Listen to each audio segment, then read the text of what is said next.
नमस्कार स्टूडेंट्स। राजकीय महाविद्यालय द्वारा के यूट्यूब चैनल पर आपका स्वागत है।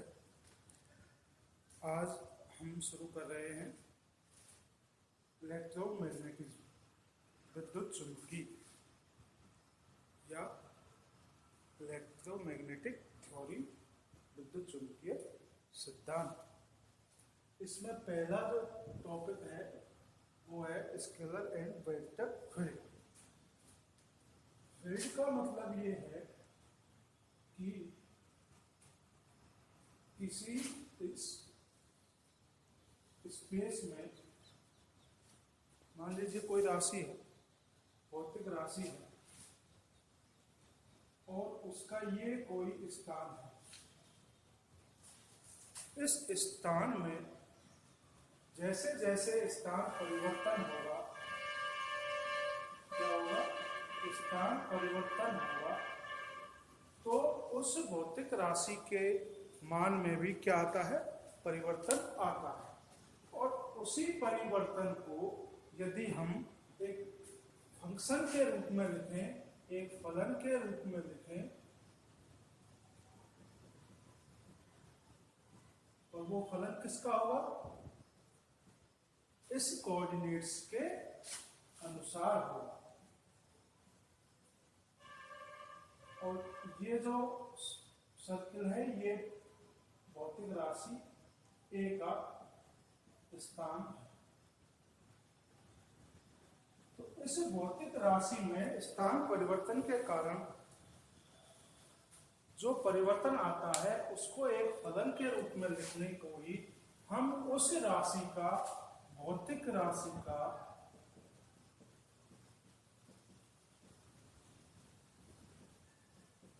क्षेत्र कहते हैं। भौतिक राशि का क्या कहते हैं? क्षेत्र कहते हैं।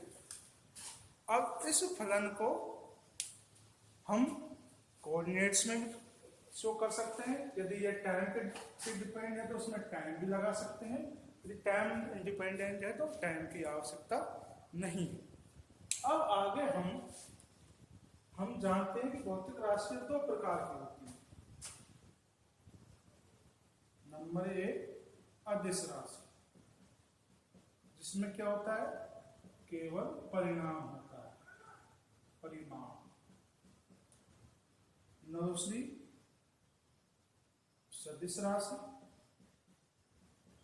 जिसमें परिमाण प्लस क्या होती है? दिशा होती है।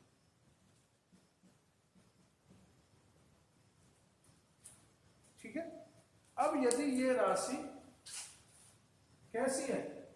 अदिश राशि है तो ये अदिश क्षेत्र कहलाएगा। और यदि ये राशि सदिश है तो ये सदिश क्षेत्र कहलाएगा। आगे समझ में?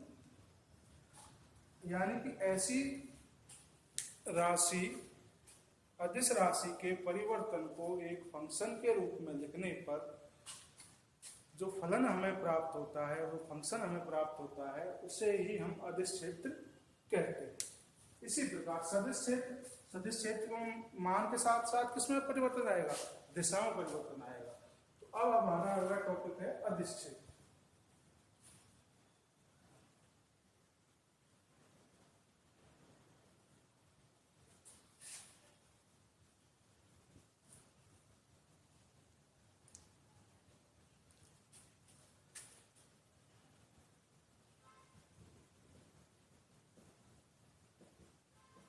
Scalar field.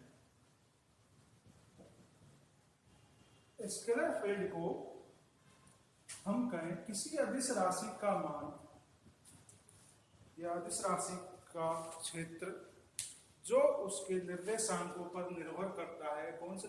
एक्स, वाई और जेड पर निर्भर करता है। तो वह फलन क्या कहलाएगा? अदिश फलन क्या कहलाएगा? अदिश क्षेत्र कहलाएगा। इसे किससे शो करते हैं? फाई से। और किसका फलन होगा? एक्स, वाई, जेड का फलन होगा। यदि टाइम इंडिपेंडेंट है तो टाइम भी लगा सकते हैं, और टाइम डिपेंडेंट है, इंडिपेंडेंट है तो टाइम की आवश्यकता नहीं, डिपेंडेंट है तो जैसे एक एग्जांपल दें, जैसे ये हमारा पॉइंट है, यहाँ पर कोई आग जली हुई है, इस तरह से आग जली हुई है। तो जैसे जैसे इससे दूर जाएंगे तो जो हमारा टेम्परेचर है, ताप है, वो कैसा होगा, कम होता चला जाएगा। तो इसी परिवर्तन को हम फंक्शन के रूप में लिखें तो t बराबर क्या आएगा, 1/r प्रोपोर्शनल टू 1/r। जैसे r का मान बढ़ता है तो t का मान घटता है। इस तरह के फंक्शन को ही हम क्या कहेंगे, अदिश फंक्शन या अदिश क्षेत्र कहेंगे। अब अदिश क्षेत्र को के एग्जाम्पल कई सारे हैं। ताप है, गुरुत्वीय विभव है, विद्युत विभव है, घनत्व है,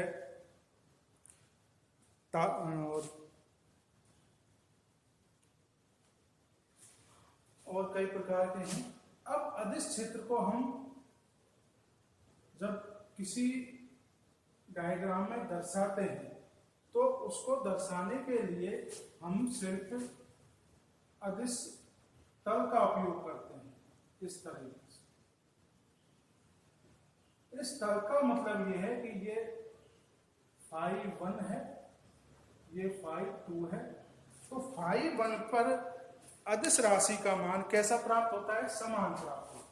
यानी इस क्षेत्र पर अदिश राशि का मान कैसा होगा, समान। इस पर भी समान होगा, लेकिन ये दोनों अलग अलग होंगे। एक अदिश क्षेत्र तल पर अदिश राशि का मान समान प्राप्त होता है और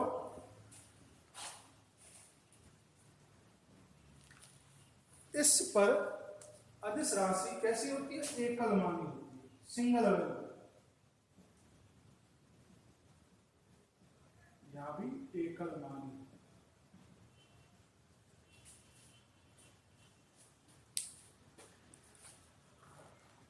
आगे समझ में आपको। अदिश क्षेत्र को व्यक्त करने के लिए हम किसका लेते हैं, अदिश तलों का उपयोग करते हैं, और इन तलों का उपयोग करते हैं और तलों पर अदिश राशि का मान एकल मानी होता है। ठीक है, यानी एक तल पर अदिश राशि का मान एक जैसा बना रहता है, दूसरे तल पर जाने पर अदिश राशि का मान चेंज होता है। अब दूसरा हमारे पास आता है सदिश क्षेत्र।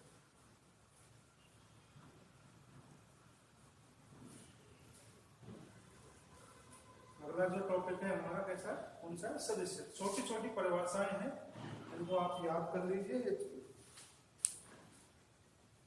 आपके यूनिवर्सिटी एग्जाम में एक नंबर में आ सकती है। तो अब जैसे कि हमने पहले बताया था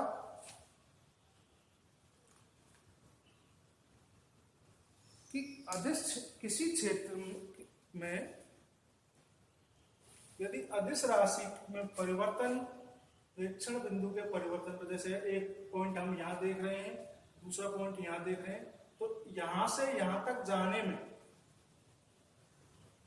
यहां से यहां तक जाने में यदि राशि के मान, ध्यान रहे, मान प्लस दिशा दोनों में परिवर्तन हो। ठीक है, दोनों में क्या हो, परिवर्तन हो। और वह परिवर्तन किस पर डिपेंड हो, परिवर्तन को निर्देशांकों के रूप में व्यक्त करें, निर्देशांकों के रूप में क्या करें, व्यक्त करें, तो वो फलन सदिश क्षेत्र कहलाएगा।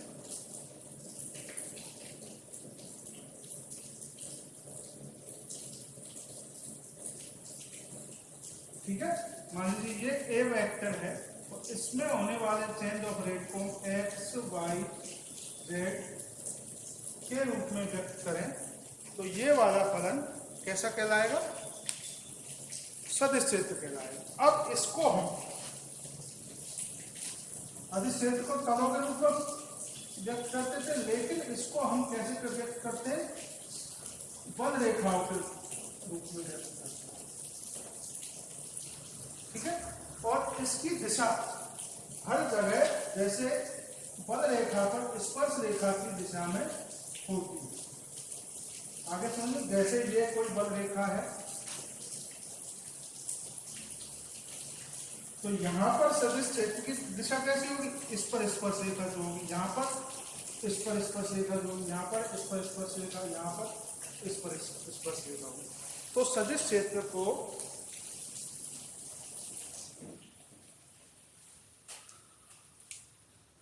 सदिश की बल रेखाओं के स्पर्श रेखा के रूप में उसकी दिशा को हम व्यक्त करते हैं।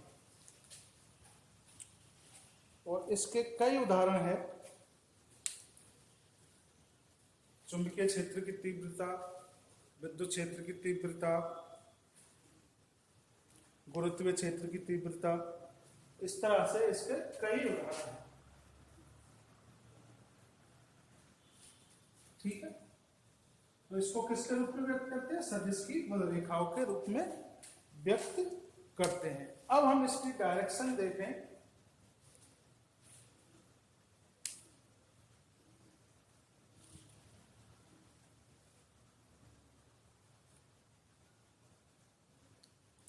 इसकी डायरेक्शन जैसे ए वेक्टर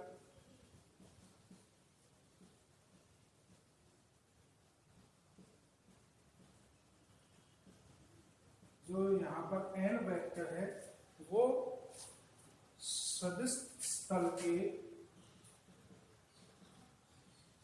अभिलंब की ओर,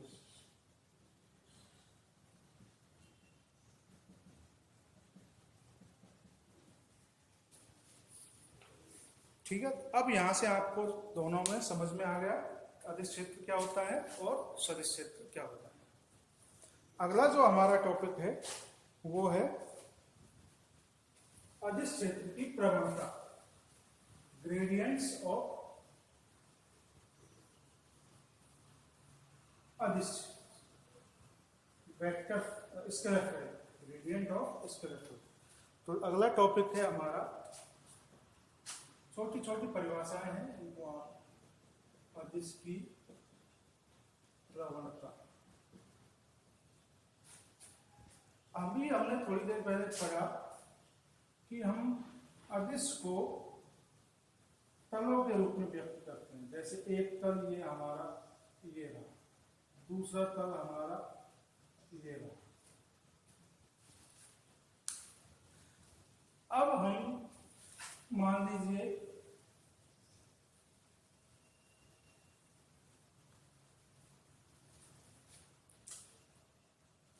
इस तल पर अदिश राशि का मान फाई है और यहां से यहां तक जाने पर अदिश राशि का मान फाई प्लस डी फाई हो जाता है। तो इस पॉइंट से इस पॉइंट तक जाने को डी आर मान सकते हैं। तो डी आर दूरी तय करने पर हमारे पास इसमें परिवर्तन कितना आ गया, डी फाई। तो इसमें परिवर्तन की दर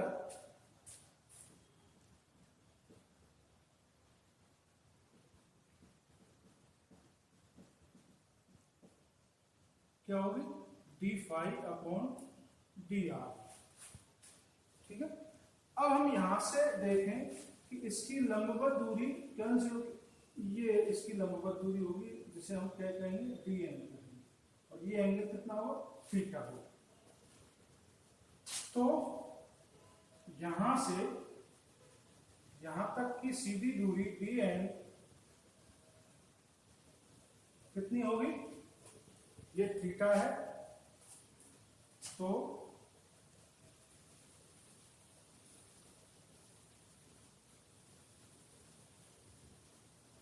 डी आर बराबर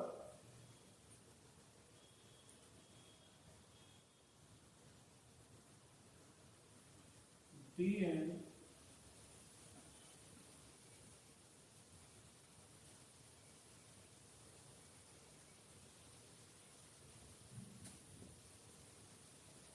d n upon d r बराबर कॉस थीटा। अब यहां से हम डी आर का मान रखें तो फाई बराबर d phi upon d n cos theta. ठीक है, ये क्वेश्चन नंबर 1 है, ये क्वेश्चन नंबर 2 है।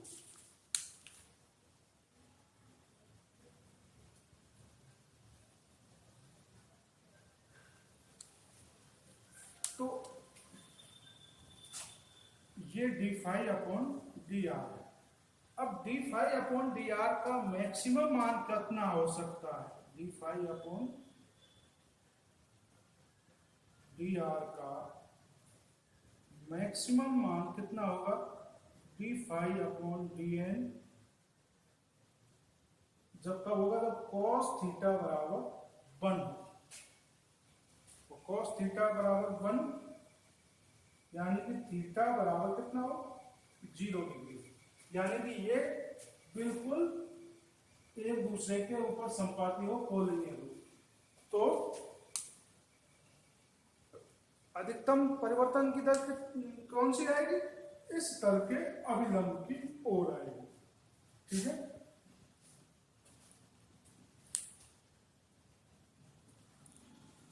किसकी ओर आएगी? इस तल के अभिलंब की ओर। तो ये अधिकतम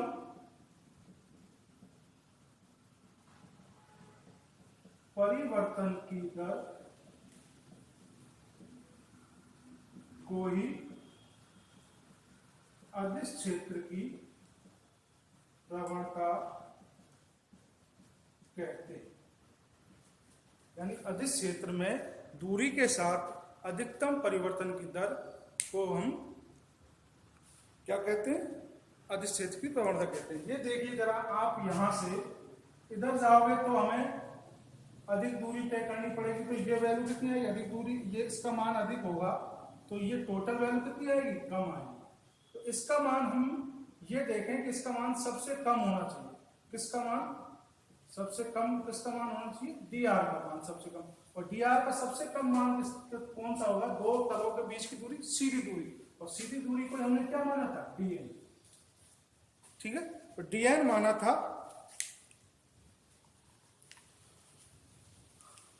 तो इसको हम किससे शो करते हैं? ग्रेडियंट से शो करते हैं। ग्रेड फाई बराबर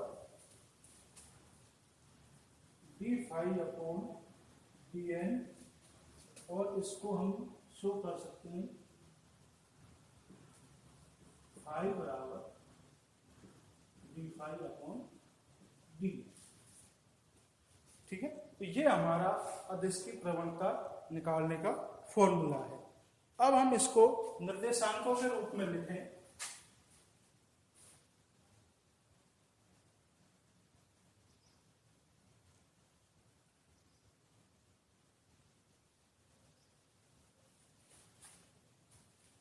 कार्तीय निर्देशांकों के रूप में लिखें तो हम जानते हैं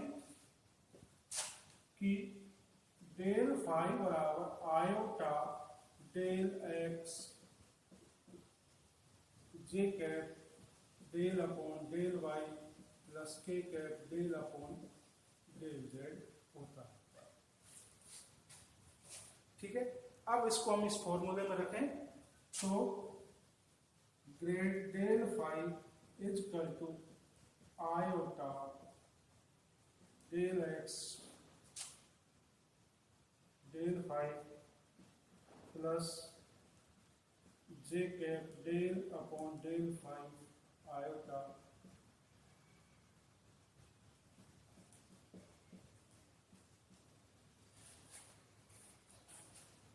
प्राप्त होगा।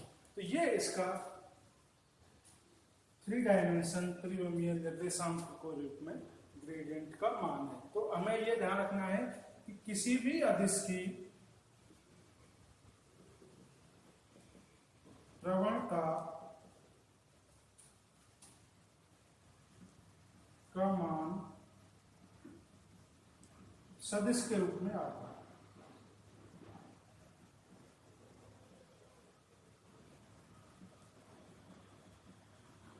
क्यों आता है? हमने कहा था कि उसमें अधिकतम परिवर्तन की दर को हुई, किसमें, अदिश में, अदिश क्षेत्र में अधिकतम परिवर्तन की दर को क्या कहते हैं, अदिश की प्रवणता कहते हैं।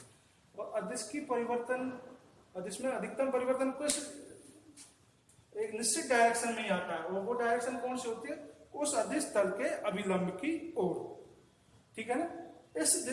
इस हाथ से इस हाथ तक पहुंचने की सीधी दूरी कैसी होगी, बिल्कुल इसके अभिलंब की ओर, इस तरह से। अगर हम इस तरह से घूम के आएंगे तो सारे जो और इसके अतिरिक्त जो भी और रास्ते हैं वो सबसे बड़े होंगे। तो एक निश्चित डायरेक्शन में ही इसमें हम कम दूरी तय कर सकते हैं। तो वही कम दूरी कौन सी होगी, अदिश क्षेत्र की प्रवणता, और एक निश्चित डायरेक्शन होगी। इसलिए ये कैसा मान आता है, सदिश मान आता। आगे समझ लो।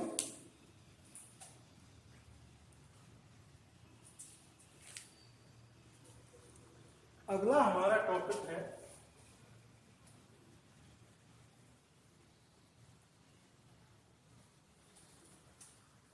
फ्लक्स।